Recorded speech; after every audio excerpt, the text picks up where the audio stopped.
Hello children. पिछले video में हम लोगों ने ये देखा था कि जो एटम होता है उसके रेडियस का क्या फॉर्मूला है, वेलोसिटी का क्या फॉर्मूला है, kinetic energy, potential energy, total energy वगैरह वगैरह का क्या फॉर्मूला है। आज हम उसी कंसेप्ट पे न्यूमेरिकल्स देखेंगे। तो क्वेश्चन है, हाइड्रोजन का एटम है, उसका 5वां ऑर्बिट है, हमें उस 5वें ऑर्बिट का रेडियस कैलकुलेट करना है, उस 5वें ऑर्बिट में इलेक्ट्रॉन की स्पीड कितनी होगी वो कैलकुलेट करना है, इलेक्ट्रॉन की काइनेटिक एनर्जी कितनी होगी, पोटेंशियल एनर्जी, टोटल एनर्जी और बाइंडिंग एनर्जी, ये सब हमें कैलकुलेट करना है। तो ये फॉर्मूला बेस्ड क्वेश्चन है चिल्ड्रन। तो सबसे पहले तो मैं रेडियस फाइंड आउट करने की कोशिश करता हूं। जो रेडियस होता है उसका फॉर्मूला होता है, आपको मैंने निमोनिक दिया था तो उसको इस तरह से याद कर सकते हो आप, ऑलमोस्ट मुर्गी का स्क्वायर अपॉन पम्मी स्क्वायर। और मैंने आपसे कहा था कि ये पूरी चीज कांस्टेंट है, ये जो मैंने बनाया ये कांस्टेंट है, इसकी वैल्यू याद कर लो। इस पूरे जो मैंने ऐसा गोला बना के रखा है इस पूरी चीज की वैल्यू है 0.53 एम्स्ट्रॉन्ग्स इंटू एन स्क्वायर। एन मतलब ऑर्बिट नंबर, ऑर्बिट नंबर है 5, तो रेडियस हो जाएगा 0.53 मल्टीप्लाइड बाय 25 इन एम्स्ट्रॉन्ग। 25 3 जा 75, 25 5 जा 125 प्लस 7 करोगे तो 132 आएगा।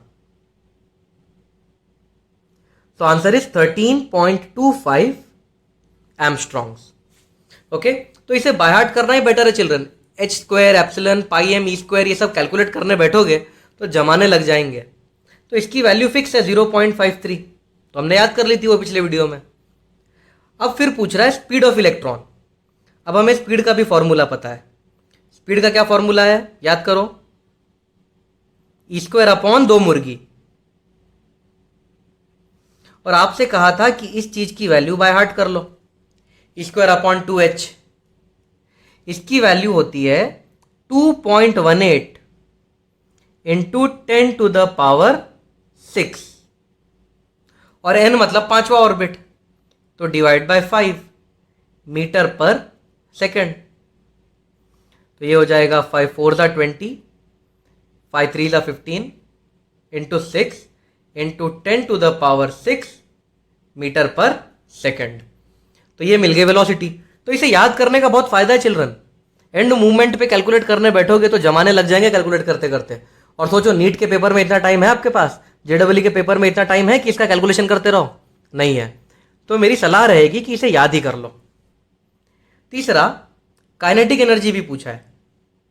काइनेटिक एनर्जी ऑफ इलेक्ट्रॉन, इसका फॉर्मूला था me to the power 4 upon 8 मुर्गी का होल स्क्वायर। ये फॉर्मूला था। और चिल्ड्रन मैंने आपको बताया था कि इस पूरे चीज की वैल्यू 13.6 इलेक्ट्रॉन वोल्ट होती है। तो ये हो जाएगी 13.6 electron volt upon n square, n तो 5 है, तो ये हो जाएगा 13.6 अपॉन 25 इलेक्ट्रॉन वोल्ट। इसको कैलकुलेट कर लोगे तो एग्जैक्ट आंसर आ जाएगा 13.6 divide by 25 electron volt is the kinetic energy. अब चिल्ड्रन आपको पता है कि जो काइनेटिक एनर्जी होती है वही बाइंडिंग एनर्जी भी होती है।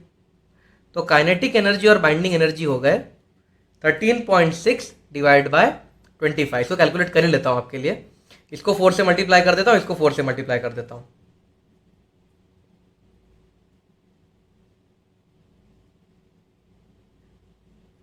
तो ये हो जाएगा 0.54 इलेक्ट्रॉन वोल्ट। तो बाइंडिंग एनर्जी भी इतनी हो गई 0.54 इलेक्ट्रॉन वोल्ट। अब टोटल एनर्जी पूछा है। काइनेटिक एनर्जी का नेगेटिव होता है टोटल एनर्जी, तो जो टोटल एनर्जी हो जाएगी वो हो जाएगी माइनस 0.54 इलेक्ट्रॉन वोल्ट। फिर पोटेंशियल एनर्जी भी पूछी है। पोटेंशियल एनर्जी काइनेटिक की डबल होती है, तो इसको डबल कर दो। 0.54 का डबल 1.08 इलेक्ट्रॉन वोल्ट, लेकिन ये पोटेंशियल नेगेटिव होती है। तो ये रही पोटेंशियल एनर्जी माइनस 1.08, काइनेटिक और बाइंडिंग का आंसर सेम होता है, टोटल एनर्जी काइनेटिक की नेगेटिव होती है। तो ये रहे सारे आंसर्स। अगला क्वेश्चन है चिल्ड्रन, एक इलेक्ट्रॉन है और वो हाइड्रोजन के दूसरे ऑर्बिट में है, तो वो कितने रेवोल्यूशंस कंप्लीट करेगा 1 नैनो सेकंड में? तो 1 नैनो सेकंड में वो कितने चक्कर मारेगा वो इलेक्ट्रॉन, ये हमें पता लगाना है। हमें पता लगाना है कितने रेवोल्यूशंस पर सेकंड होंगे। तो पहले तो मैं टाइम पीरियड निकाल लेता हूं। मुझे पता है जो टाइम पीरियड होता है वो होता है डिस्टेंस अपॉन स्पीड, और इलेक्ट्रॉन जो डिस्टेंस कवर कर रहा है वो क्या है, 2πr। इलेक्ट्रॉन तो गोल घूम रहा है ना, 2πr अपॉन स्पीड, 2π। अब रेडियस का फॉर्मूला तो मुझे पता है, रेडियस का फॉर्मूला है ऑलमोस्ट मुर्गी का स्क्वायर अपॉन पम्मी का स्क्वायर, और वेलोसिटी नीचे है। वेलोसिटी का फॉर्मूला है ई स्क्वायर अपॉन 2 मुर्गी, वो अपॉन 2 मुर्गी ऊपर आ जाएगा, ई स्क्वायर अपॉन 2 मुर्गी। तो सारे फॉर्मूला सब्स्टिट्यूट कर दिए, पाई से पाई काट दो, तो जो टाइम पीरियड होता है वो होता है 2 2 4 h³ epsilon naught square n³ upon pi me to the power 4, pi cut जाएगा, me टू द पावर 4। अब चिल्ड्रन ये जो पूरी चीज है ये एक कांस्टेंट है, और इसे आप याद कर लो, वही बेटर रहेगा। टाइम पीरियड का फॉर्मूला ये बनता है, और इस फॉर्मूले में ये जो चीज है ये पूरी कांस्टेंट है। 4 constant, h³ constant, epsilon naught square constant, m constant, e to the power 4 constant, और इन सब की वैल्यू आती है 1.53 इंटू 10 टू द पावर -16, और ये n³। तो इसकी जो वैल्यू है वो ये है, याद रखना बेटर रहेगा। अब n मतलब ऑर्बिट, ऑर्बिट दिया है दूसरा, तो ये हो जाएगा 1.53 इंटू 10 टू द पावर -16, 2³ होता है 8। जो टाइम पीरियड लगेगा 8 3 24, 8 5 40, वो होगा 12.24 into 10 to the power -16 second, यानी कि एक रेवोल्यूशन को लग रहे हैं 12.24 into 10 to the power -16 seconds. तो कितने रेवोल्यूशन हो जाएंगे 1 नैनो सेकंड में, ये पूछा है। टाइम पीरियड ये है, मतलब एक रेवोल्यूशन का टाइम ये है, तो कितने रेवोल्यूशन हो जाएंगे 1 नैनो सेकंड में। नैनो सेकंड मतलब 10 टू द पावर -19 सेकेंड्स। तो x का वैल्यू आ जाएगा, x का वैल्यू होगा 10 to the power -9 upon 12.24 into 10 to the power -16, ये हो जाएगा 10 to the power 7 upon 12.24 revolutions. आगे तो आप कैलकुलेट कर सकते हो, डेसिमल वेसिमल में अगर आंसर चाहिए तो कैलकुलेट कर सकते हो। Okay, I am not interested in further calculations, या इसके बाद तो मैथमेटिक्स ही है। So I hope it is clear. तो टाइम पीरियड में ये जो कांस्टेंट आता है ना, इसका फॉर्मूला, इसका वैल्यू याद कर लो, नहीं तो h का क्यूब, एप्सिलॉन का स्क्वायर, मास ऑफ इलेक्ट्रॉन और charge of electron to the power 4, अगर ये कैलकुलेट करते बैठोगे पूरा नीट का एग्जाम खत्म हो जाएगा, JEE खत्म हो जाएगा, पर आपके आंसर नहीं आएंगे। It's better to remember this. अगला कंसेप्ट चिल्ड्रन, अगला question, magnetic field due to a revolving electron in nth orbit is proportional to. तो सबसे पहले आपको यह समझना पड़ेगा ये मैग्नेटिक फील्ड कहां से आ गया। तो चिल्ड्रन हमारे पास एक हाइड्रोजन का एटम है, इसमें इलेक्ट्रॉन रिवॉल्व कर रहा है, इस तरह से इलेक्ट्रॉन गोल गोल गोल गोल गोल गोल गोल गोल घूम रहा है, यानी कि इलेक्ट्रॉन ट्रैवल कर रहा है। तो चिल्ड्रन इलेक्ट्रॉन का गोल घूमना यानी कि चार्ज का गोल घूमना, और ये चार्ज पूरा पूरा पूरा पूरा पूरा पूरा गोल घूम रहा है। तो चिल्ड्रन जब चार्ज इस तरह से गोल गोल गोल गोल गोल गोल गोल गोल घूमता है एक लूप में, तो हम उसे क्या कहते हैं, हम उसे कहते हैं करंट। तो जो इलेक्ट्रॉन गोल गोल घूम रहा है, ऑर्बिट में, इसे हम कह सकते हैं कि चार्ज गोल गोल घूम रहा है in a closed loop. Correct. ये इलेक्ट्रॉन क्या प्रोड्यूस करेगा? Current. So this atom is similar to a current carrying loop. तो हम क्या लिख सकते हैं? This atom is similar to current carrying loop. और करंट कैरिंग लूप का मैग्नेटिक फील्ड क्या होता है? Magnetic field B due to a current carrying loop is given by mu naught I by 2R, where R is the radius. तो children, ये जो formula है ये magnetic effect of electric current में सिखाया जाता है। अगर आपको याद नहीं है तो अब आप याद कर लो। The magnetic field due to a current carrying coil is given by mu naught I by 2R। तो ये हो जाएगा म्यू नॉट बाई 2R। अब जो करंट होता है उसे हम लिख सकते हैं चार्ज अपॉन टाइम। तो जो करंट है I, इसे मैं लिख सकता हूं चार्ज अपॉन टाइम। टाइम की जगह टाइम पीरियड लिखेंगे, क्योंकि यहां पे इलेक्ट्रॉन एक चक्कर जब काटेगा तो हम कहेंगे एक बार करंट फ्लो हो गया लूप में। तो इलेक्ट्रॉन जब एक चक्कर काटेगा तब हम क्या कहेंगे? लूप में करंट एक बार फ्लो हो गया है। अब चलिए, जो टाइम पीरियड है इसे ऐसा लिखा जा सकता है, Q तो यहां पे चार्ज ऑफ इलेक्ट्रॉन है। करंट का क्या फॉर्मूला होता है? Charge upon time.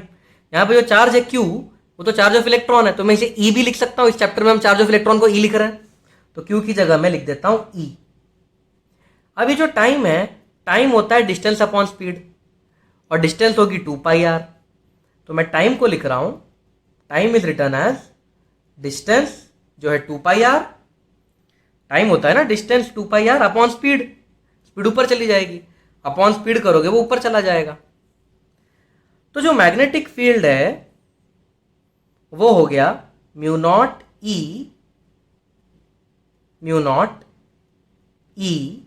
अपॉन 2 2 ज़ा 4π V बाई R। ये हो गया मैग्नेटिक फील्ड। अब म्यू नॉट E4π कांस्टेंट, हटाओ इन्हें, कांस्टेंट है ना, और हमें तो प्रोपोर्शनल पूछा है तो हमें कांस्टेंट का टेंशन ही नहीं लेना। तो मैं ऐसा लिख सकता हूं B is proportional to V by R। अच्छा, वेलोसिटी का फॉर्मूला क्या है? E² बाई 2 मुर्गी। और रेडियस का क्या फॉर्मूला है? ऑलमोस्ट मुर्गी का स्क्वायर अपॉन पम्मी का स्क्वायर।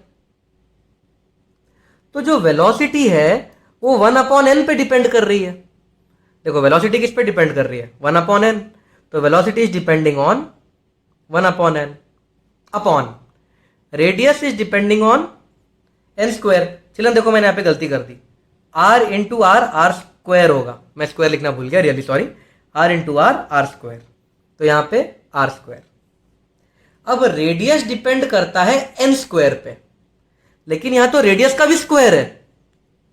रेडियस डिपेंड करता है n स्क्वायर पे, ये रेडियस का भी स्क्वायर है। तो n स्क्वायर का स्क्वायर करोगे तो n टू द पावर 4 हो जाएगा। तो जो मैग्नेटिक फील्ड है it will be n to the power 5। तो जो मैग्नेटिक फील्ड है it will be proportional to n to the power -5, और ये है C option. Next question children, calculate the magnetic dipole moment due to an electron revolving in nth orbit. तो एक electron अगर nth orbit में revolve करेगा तो उसका मैग्नेटिक डाइपोल मोमेंट क्या होगा? तो चिल्ड्रन, मैं आपको याद दिला दूं, मैग्नेटिक डाइपोल मोमेंट इसे कैपिटल M से रिप्रेजेंट किया जाता है। Magnetic dipole moment is represented by capital M, और इसका फॉर्मूला होता है current into area. Current into area, तो ये होता है मैग्नेटिक डाइपोल मोमेंट का फॉर्मूला, करंट इंटू एरिया। अब जब एक इलेक्ट्रॉन गोल घूमेगा न्यूक्लियस के अबाउट, तो वो करंट जो प्रोड्यूस करेगा वो होगा चार्ज पर यूनिट टाइम, थोड़ी देर पहले हमने देखा था। और जो एरिया वो कवर करेगा वो होगा पाई आर स्क्वायर। तो ये हो जाएगा E into pi r square. जो टाइम होगा वो होगा डिस्टेंस अपॉन स्पीड। डिस्टेंस है 2 पाई आर और स्पीड वाला v ऊपर चला जाएगा, तो एक r से एक r कट जाएगा, पाई से पाई कट जाएगा। तो ये हो जाएगा E/2 इंटू रेडियस का फॉर्मूला तो हमें पता ही है। रेडियस का फॉर्मूला ऑलमोस्ट मुर्गी का स्क्वायर अपॉन पम्मी स्क्वायर, और वेलोसिटी का फॉर्मूला भी पता है, ई स्क्वायर अपॉन 2 मुर्गी। तो यहां से ई स्क्वायर से ई स्क्वायर का वैल्यू कट जाएगा, एक h इस h को काट देगा, एक एप्सिलन से ये एप्सिलन कट जाएगा, n से ये n कट जाएगा। तो जो मैग्नेटिक डाइपोल मोमेंट बचेगा वो होगा h n और E अपॉन 2 2 4 पाई m। चलो ये तो हमारा रिजल्ट आ गया, पर अगर हम इस रिजल्ट की एक इंटरेस्टिंग बात देखें तो इसे इस तरह से भी लिखा जा सकता है। इसे मैं लिखता हूं NH, यह है E, और 4 पाई को मैं लिख देता हूं 2 पाई इंटू 2, और ये रहा m। तो जो मैग्नेटिक डाइपोल मोमेंट हो जाएगा चिल्ड्रन NH अपॉन 2 पाई, ये एंगुलर मोमेंटम होता है। तो मैं इसको ऐसा भी लिख सकता हूं, इसको मैं एंगुलर मोमेंटम लिख सकता हूं इंटू E/2m। तो इस रिजल्ट को आप इस तरह से भी लिख सकते हो कि जो मैग्नेटिक डाइपोल मोमेंट होगा वो होगा angular momentum into charge of electron upon 2 times mass of electron. Children अगर आप m और l का रेशियो लो, ओके, तो बाकी का मैं यहां कंटिन्यू कर रहा हूं। अगर आप इन दोनों का रेशियो लो m/l, तो ये वैल्यू है E/2m। तो ये एक कांस्टेंट है, और इस कांस्टेंट वैल्यू को कहा जाता है जायरोमैग्नेटिक रेशियो। इस E/2m को जायरोमैग्नेटिक रेशियो कहा जाता है। तो जायरोमैग्नेटिक रेशियो क्या है? It is a ratio of magnetic dipole moment upon angular momentum of electron. तो the ratio of magnetic dipole moment and angular momentum of an electron is a constant. It is given by E/2m, m है mass of electron of course, और इसे जायरोमैग्नेटिक ratio कहा जाता है। और चलिए हमें m की जो वैल्यू मिली है, ये वैल्यू मैं एक बार यहां पे फिर से लिख देता हूं। मैग्नेटिक डाइपोल मोमेंट की जो वैल्यू मिली है n times He upon 4 pi m। इसमें अगर n को 1 पुट कर दिया जाए, यानी कि अगर पहला ऑर्बिट कंसिडर किया जाए, तो m की वैल्यू हो जाएगी He अपॉन 4 पाई m। इस चीज को He अपॉन 4 पाई m, इसे कहा जाता है बोर्स मैग्नेटॉन। तो He अपॉन 4 पाई m इसे बोर्स मैग्नेटॉन कहा जाता है। और चिल्ड्रन इसे इसका एक खास नाम देने की वजह यह है कि इससे छोटा मैग्नेटिक डाइपोल मोमेंट कहीं नहीं मिलेगा। तो bourse magneton is the smallest possible value of magnetic dipole moment. तो बोर्स मैग्नेटॉन क्या है? Bohr's magneton it is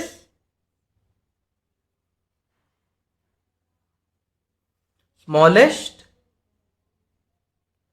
possible value of magnetic dipole moment. इससे छोटा मैग्नेटिक डाइपोल मोमेंट दुनिया में और कहीं नहीं मिलेगा। और इसकी वैल्यू भी होती है, बोर्स मैग्नेटॉन की वैल्यू होती है 9.27 into 10 to the power 20 -24 ampere metre square. थोड़ी जगह कम थी चिल्ड्रन, प्लीज आप लोग इसे अच्छे से लिख लेना। बोर्स मैग्नेटॉन की वैल्यू होती है 9.27 इंटू 10⁻⁻24 एम्पियर मीटर स्क्वायर। ये पूरी चीज वैसे मैग्नेटिज्म के magnetic effect of electric current में भी पढ़ाई जाती है, तो लेकिन मैंने एक बार फिर से आपको ये पूरा बता दिया। तो जायरोमैग्नेटिक रेशियो क्या होता है, बोर्स मैग्नेटॉन क्या होता है? Bohr's magneton is the smallest possible magnetic dipole moment. और जायरोमैग्नेटिक रेशियो क्या है? It is the ratio of magnetic dipole moment of electron upon the angular momentum of electron. अगला question children, radius, velocity of electron, kinetic, potential, total energy पूछी है second orbit में He plus ion के। Children अगर हम He plus कहें, helium plus कहें, तो हीलियम प्लस के पास एक इलेक्ट्रॉन होगा। हीलियम के पास 2 इलेक्ट्रॉन होते हैं, पर अगर एक इलेक्ट्रॉन निकाल दो तो वो हीलियम प्लस बन जाएगा। तो He plus is a hydrogen like atom. तो हाइड्रोजन के सारे फॉर्मूलाज यहां पे भी चलेंगे। तो सबसे पहले तो मैं रेडियस कैलकुलेट करता हूं। रेडियस का फॉर्मूला है ऑलमोस्ट मुर्गी का स्क्वायर अपॉन पम्मी का स्क्वायर। ये फॉर्मूला हाइड्रोजन के लिए है चिल्ड्रन, लेकिन मैंने आपको एक चीज बताई थी पिछले वीडियो में, अगर हाइड्रोजन लाइक एटम है तो जहां ई स्क्वायर है वहां एक जेड डाल दो, तो हाइड्रोजन लाइक एटम का फॉर्मूला बन जाएगा।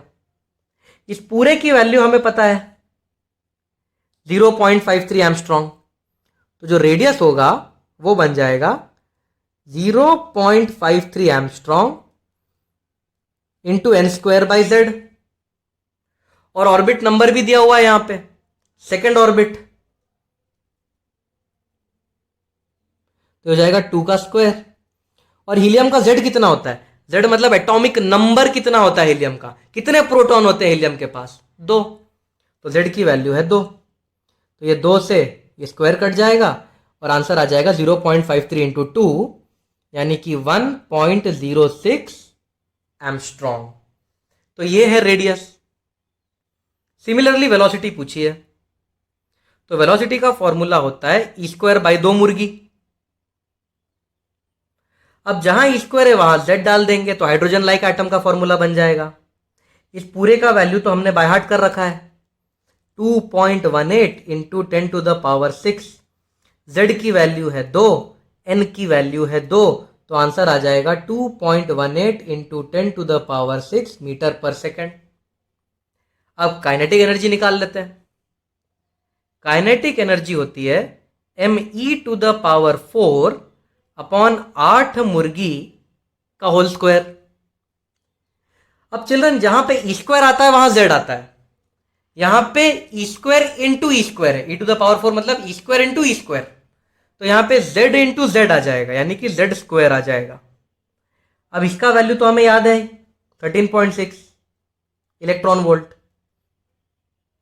Into Z square by n square, तो ये हो जाएगा 13.6। z की वैल्यू है 2 और ऑर्बिट नंबर भी 2 है, तो ये हो जाएगा 13.6 इलेक्ट्रॉन वोल्ट। अब चिल्ड्रन जो काइनेटिक एनर्जी होती है वही बाइंडिंग एनर्जी भी होती है, और टोटल एनर्जी काइनेटिक एनर्जी की नेगेटिव होती है, और पोटेंशियल एनर्जी नेगेटिव भी होती है और डबल भी होती है। So these are the answers. Next question children, एक इलेक्ट्रॉन है वो तीसरे ऑर्बिट से दूसरे ऑर्बिट में जंप मारता है हाइड्रोजन के, तो जो फोटोन निकलेगा उसकी फ्रीक्वेंसी क्या होगी? ये थर्ड पोस्टुलेट का क्वेश्चन है चिल्ड्रन। तो हमें पता है that the energy of the initial orbit minus energy of the final orbit. Suppose initial energy थी 10 जूल, फाइनल एनर्जी है 3 जूल, तो 7 जूल का फोटोन निकला होगा। ये थर्ड पोस्टुलेट है ना बोर का, कि एक इलेक्ट्रॉन हायर ऑर्बिट से जब लोअर ऑर्बिट पे जंप करता है तो फोटोन निकलता है। तो energy of initial orbit minus energy of final orbit is equal to energy of photon. Energy of photon होता है एच न्यू. अब एनर्जी ऑफ इनिशियल ऑर्बिट क्या होगा? चलिए, एनर्जी का फॉर्मूला मैंने आपको बताया था. यहां पे एनर्जी का मतलब है टोटल एनर्जी. तो यहां पे जब मैं एनर्जी कहता हूं तो मैं टोटल एनर्जी कहता हूं. तो टोटल एनर्जी होती है -13.6 divide by n square. Correct ना चिल्ड्रन? In electron volt. ये पूरा इलेक्ट्रॉन वोल्ट में कैलकुलेशन है. So -13.6 divided by n initial square, ये इलेक्ट्रॉन वोल्ट में कैलकुलेशन है. ये 13.6 कहां से आया? पिछले वीडियो में मैंने आपको शॉर्टकट बताया था टोटल एनर्जी का. ओके, माइनस फाइनल होगा -13.6 अपॉन फाइनल वाले ऑर्बिट का square equal to h new.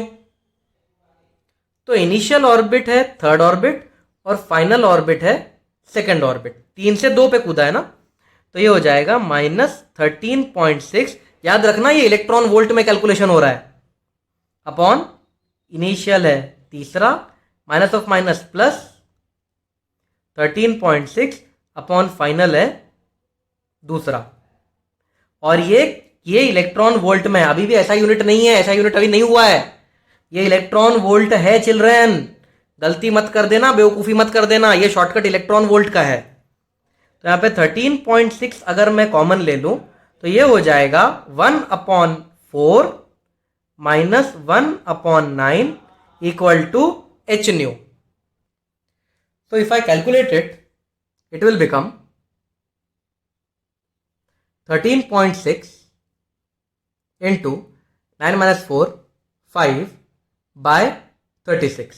ये पूरा इलेक्ट्रॉन वोल्ट में है, तो इसे ऐसा यूनिट्स में कन्वर्ट करने के लिए 1.6 into 10 to the power -19 multiply करना पड़ेगा. तो इलेक्ट्रॉन वोल्ट में था, 1.6 into 10 to the power -19 multiply किया तो ये एसआई यूनिट्स में कन्वर्ट हो गया. Equal to h times frequency. हमें फ्रीक्वेंसी पूछी है, अब तो बस कैलकुलेशंस बचे हैं. 13.6 into 5 into 1.6 upon 36 into 10 to the power -19. इसको मैंने एज इट इज लिख दिया है. एच की वैल्यू होती है 6.63 इंटू 10 टू द पावर -34. ये होगी frequency. So let us calculate it. देखते हैं कैलकुलेट करके क्या आता है इसका आंसर.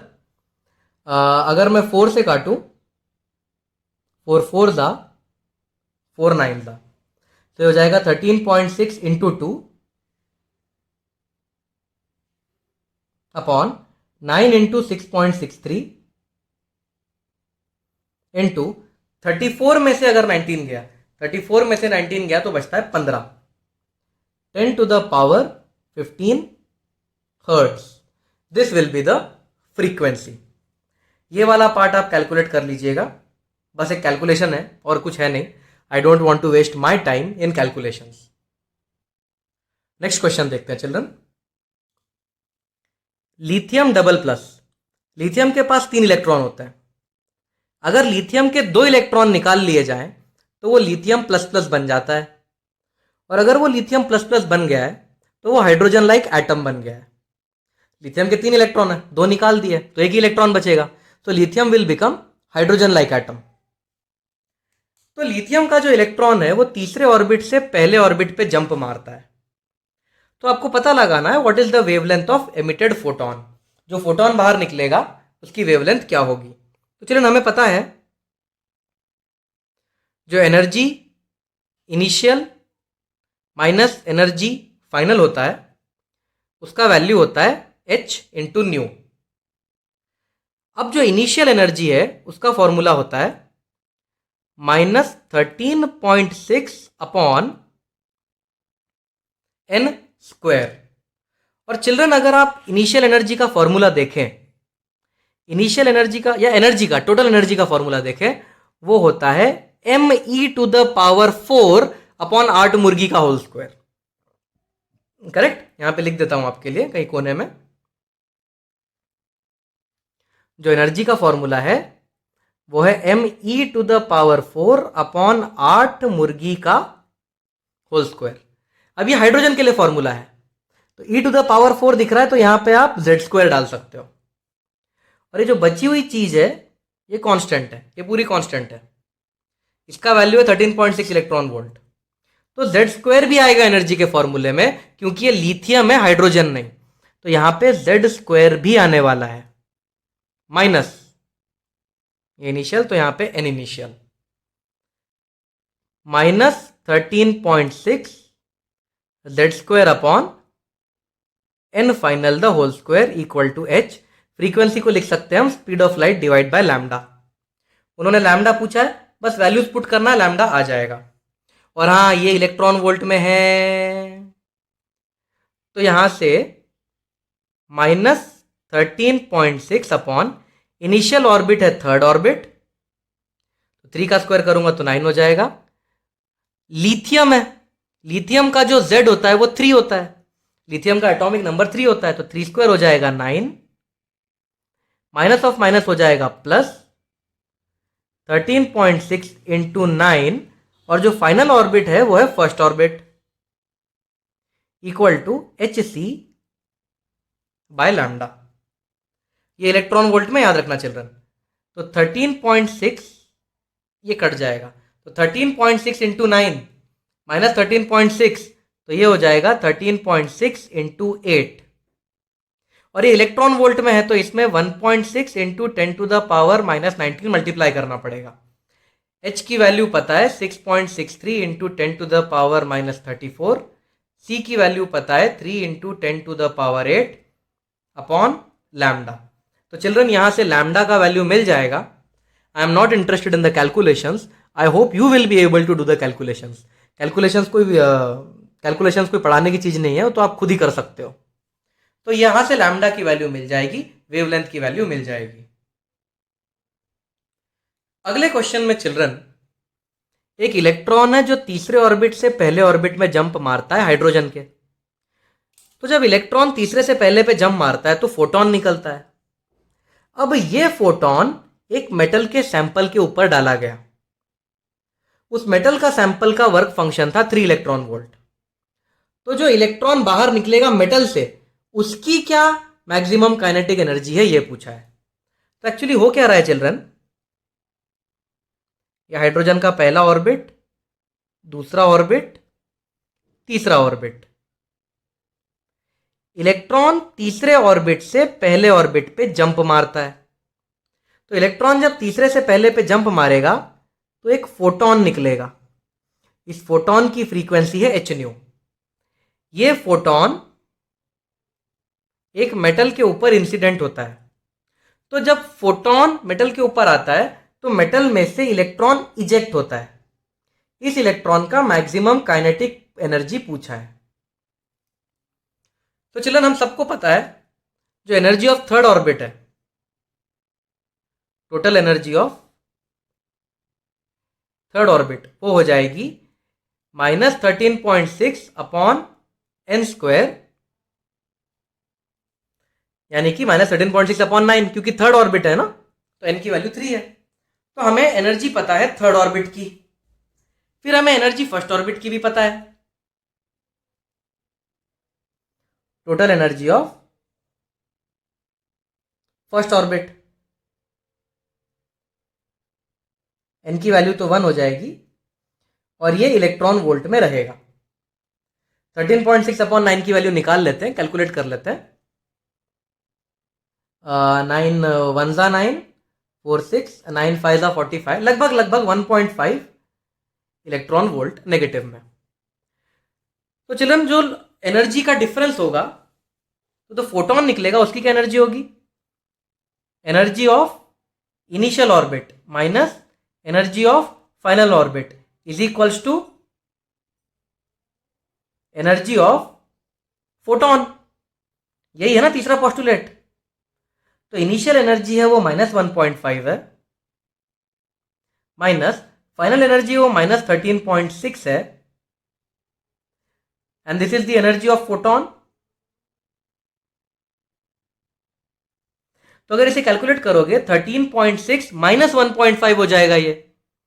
6 में से 5 गया 1, और ये हो जाएगा 12.1 इलेक्ट्रॉन वोल्ट। तो इतनी एनर्जी का फोटोन निकलेगा। अब हमें एनर्जी ऑफ फोटोन पता चल चुका है।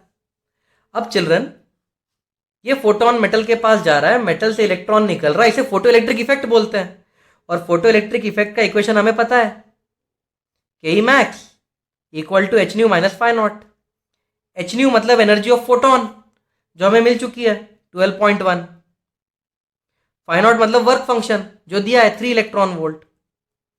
तो the answer is 9.1 electron volt. तो the fastest, the most kinetic energy of the electron will be 9.1 electron volt. इतनी होगी maximum possible kinetic energy of the emitted photo electron. चलिए अगला क्वेश्चन एक हाइपोथेटिकल क्वेश्चन है। हाइपोथेटिकल का मतलब हम थोड़ी सी फिजिक्स में चेंज कर देंगे। मतलब मान लेंगे कि कल को कुछ हो गया और कुछ गड़बड़ हो गई फिजिक्स में, फॉर्मूले चेंज हो गए तो क्या होगा। तो चिल्ड्रन क्वेश्चन है कि इलेक्ट्रॉन और न्यूक्लियस के बीच में जो फोर्स है, आप सब जानते हो इलेक्ट्रॉन और न्यूक्लियस के बीच में फोर्स होता है के Q1 Q2 upon r square. यही होता है ना force between charges, k Q1 Q2 upon r square. This is the force between charges. अगर अगर फोर्स बिटवीन चार्जेस चेंज हो जाए और वो हो जाए 1/4πε0 e square 1/r² plus beta upon r cube, कुछ तो नया फोर्स हो गया। जो इलेक्ट्रॉन और प्रोटॉन के बीच का फोर्स है, जिसका असली फॉर्मूला है के Q1 Q2 by are square, अगर वो फॉर्मूला ही चेंज हो गया और फॉर्मूला चेंज होकर ये नया फॉर्मूला बन गया, ऐसे हो तो नहीं सकता पर ऐसे हाइपोथेटिकल सिचुएशन अगर ये हो गया तो क्या होगा, nth ऑर्बिट का रेडियस क्या होगा। ओके, तो चिल्ड्रन ये है प्रोटॉन, ये है इलेक्ट्रॉन। इन दोनों के बीच में जो फोर्स है वो ये है। तो प्रोटॉन इलेक्ट्रॉन को खींच रहा है पर जो फोर्स है वो ये है। तो इस फोर्स की वैल्यू लिख देता हूं, e square upon 4πε0 1/r² plus beta upon r cube. अब क्योंकि ये फोर्स सर्कल के सेंटर की तरफ लग रहा है, इस फोर्स को हम सेंट्रीपिटल मान लेंगे। और सेंट्रीपिटल फोर्स का क्या फॉर्मूला होता है, mv²/r। तो इन दोनों के बीच में जो फोर्स है वो ये गंदा सा फोर्स है, और इस फोर्स की वैल्यू सेंट्रीपिटल फोर्स होनी चाहिए, mv²/r होनी चाहिए। तो ये जो r है ये एक एक पावर कम कर देगा। m को यहां ले लेता हूं, e² अपॉन 4πε0 m यहां ले लेता हूं। ये r जब यहां जाएगा, ये r ऊपर डिनोमिनेटर में चला जाएगा, तो ये हो जाएगा r/r² यानी कि 1/r plus beta by r²। ये r जब यहां जाएगा तो एक एक पावर कम हो जाएगी। ये है वेलोसिटी का स्क्वायर।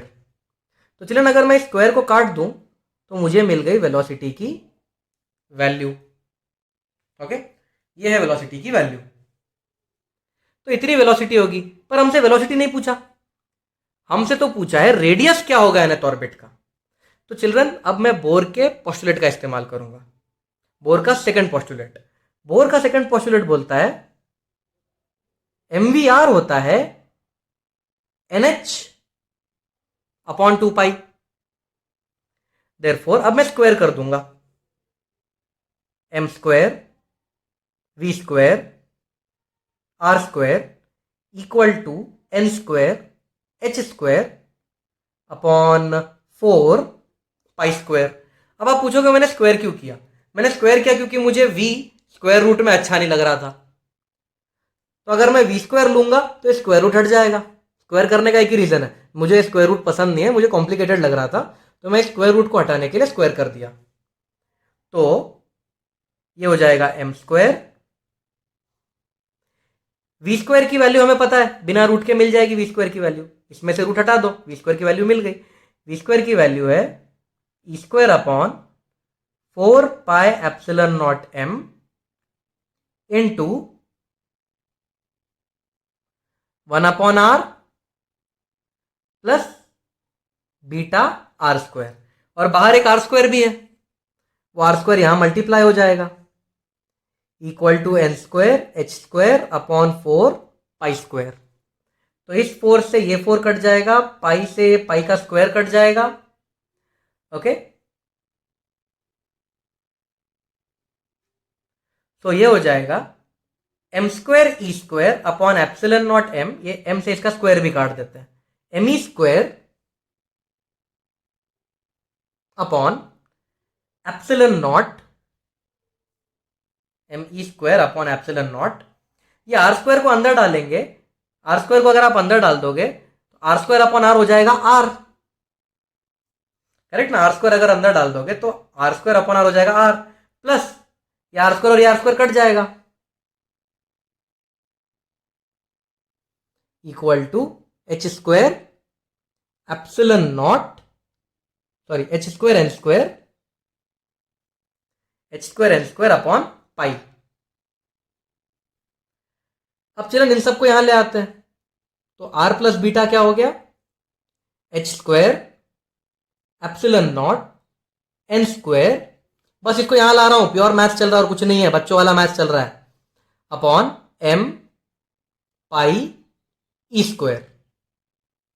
तो आर की क्या वैल्यू हो जाएगी children, h square epsilon naught square n square upon m pi e square, जो प्लस बीटा है यहां पे आके माइनस बीटा हो जाएगा।